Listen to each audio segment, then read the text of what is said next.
Warga di RT 1 RW 2 Kampung Cibitung Kaler, Kelurahan Ciberem Hilir, Kota Sukabumi kerja bakti bangun Majelis Taklim Al-Ikhlas. Pembangunan telah berjalan sekitar sepekan tersebut dikatakan pengurus RT dan warga masih terkendala biaya pembelian material yang sangat minim dan belum adanya bantuan dari pemerintah Kota Sukabumi. Menurut panitia sekaligus Ketua RT 1 Rudi Rudiana mengatakan Majelis Taklim dibangun untuk keperluan warga sekitar khususnya dan juga warga lainnya. Dijelaskan Ketua RT proses pembangunan masih terkendala kekurangan bahan material dan biaya hasil dari sumbangan warga sangat terbatas. Ini rencana awal untuk membangun Majelis Taklim untuk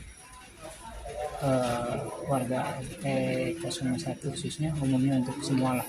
Ini kalau target sih nggak ada ya, dari target ya, ini secepatnya lah, semaksimal mungkin bisa terlaksana dengan baik. Sampai saat ini kami di sini semua panitia ya masih membutuhkan banyak sih material gitu, seperti hebel atau kusen gitu ya, masih banyak.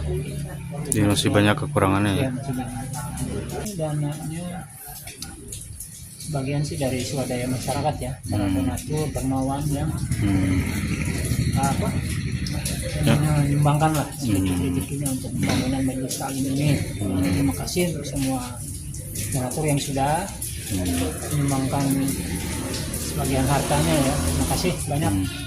Sementara itu, meski demikian memiliki biaya pembangunan besar, namun demikian proses pembangunan diharapkan bisa selesai dengan harapan masih ada dermawan dan agnia yang mau membantu pembangunan untuk generasi penerus dalam menimba Al-Quran. Dari Kota Sukabumi, Muhammad Ujang Heriaman melaporkan.